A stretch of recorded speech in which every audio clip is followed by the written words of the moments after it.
right now we have a voice who understands the economy very well. Indranil Sengupta, economist and head of research at CLSA, is now joining us to talk more. Indranil, thank you very much. Well, the market may be, very happy about the exit poll part of the story, but there's another big story to, developing, which market is, of course, very happy about, should be happy about, and that is the GDP growth number. It came in higher than our estimates, and most on the street were not actually expecting this kind of a high number. What does it actually mean, in your view? The underlying momentum in the economy appears robust, and what's your own prognosis of the growth from here on, more importantly? Also, pleasantly surprised by the higher GDP number. We were at 7.3. It came in at 7.8. Consensus was at 6.7. At the same time, the real GVA growth number has been slowing. It was 6.3% versus almost 8% previously. So I think that this wedge will continue for a while. We have raised our GDP forecast to 7% from 6.5%, for the FY25. But we have retained our GVA forecast at 6.3%. So we think that there were three headwinds that the economy was facing. One was, high US rates. The second is the problem of a global slowdown. And the third is of El Nino.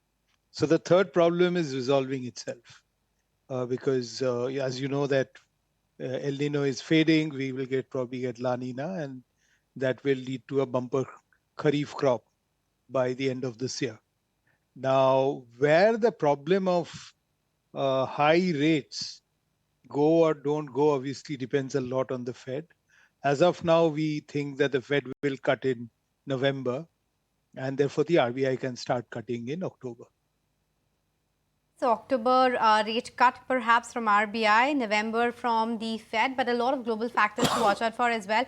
Indranil, I wanted to shift focus to the debate that Ajay and me were just having in the studio, and that was the fact whether the market has made the top for the year or not. What's your view on that? See, that we'll have to wait and see, because as you know that markets are driven not just by what happens to India, but what happens globally. So, this is a global financial village. So, clearly markets have run up a lot, but where they go from here, I think a lot will also depend on global factors. Put it this way, on the quality of earnings which are coming in, when one really looks at the valuations of these, I mean, the entire corporate India listed universe is trading at, and one is also getting a sense that from here on in coming quarters, perhaps the top line growth may not be at the same pace as we have seen in the last few quarters, and the margin could also come under pressure because commodity universe has rallied hard. If that is the case, then wouldn't these valuations appear stretched? That's the question, perhaps. Oh, I would say that, valuations are a concern, and whoever is getting into the market right now should also, clearly take that into account, because once you start losing the support of valuations, then obviously you are taking that much more of a risk. But then that said, I mean, a lot depends on where equity markets grow in the US, because that clearly has a big impact globally. Zoom out the conversation a bit and talk about the brokerage house CLSA's view on Modi stocks. And of course, Vikash has also come out with that big note in terms of how these stocks have done well and they're likely to outperform as well. Is that the view that you would concur with, that the entire capex, manufacturing, industrial push will just take away all the concerns which are there with respect to valuations? I think that the government will kind of focus on capex side. Though, of course, at a somewhat lesser degree than earlier, because you are trying to get into, a fiscal, a tighter fisc, so to speak. But I think the BJP manifesto, the Sankalp Patra, has announced that, the government will strive to build global manufacturing hubs, I think in 8 or 10 areas. The Prime Minister has said that he'll work 24/7 for 2047. So I think, therefore, there will be, emphasis on capex and on infrastructure from the government side.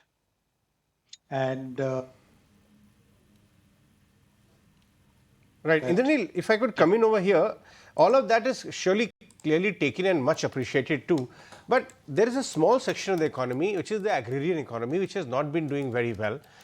Do you think that side, I mean, in fact, reflected in the markets too, barely any volume growth in consumer names. Do you think that side of the economy will be addressed now in some other form? The kind of steps which have been taken, maybe widened to get in larger section of the rural economy in it. Do you think that should make a difference going for in this new term? So I think that there are two ways to answer this. The first is that there is a temporary shock that rural India saw because of El Nino. And the government has been taking measure after measure. In fact, lowering tariffs on wheat imports was the last one to try to alleviate rural stress. This part of rural stress should probably fade by the end of this year if we get good rains. So we think that there's still 6 months to go, and I do expect the government to take more measures here. But at the end of the day, we have to. We will probably see this fade. On the more structural side, yes, we do think the government needs to take more measures in terms of rural areas, but then that will also again take time. So right now, I think there should be some relief coming from the rains in rural India, which will show up by end 2024. Last question from my side, or before Indranil, before we let you go, and that's of course with respect to the best trade that you believe right now. Looking at the valuations, looking at the prospects, if there was one sector you had to bet on with a high conviction, what would that be? I think we would favor financials because that I think is still within a certain band of valuations. So yeah, we will. If you had to push me to one trade, we would favor financials. All right, Indranil, we'll let you go on that one. Thanks so much for joining us on the show with your take on economy and the markets. And of course, it's a very interesting, we're living in very interesting times. We'll take a...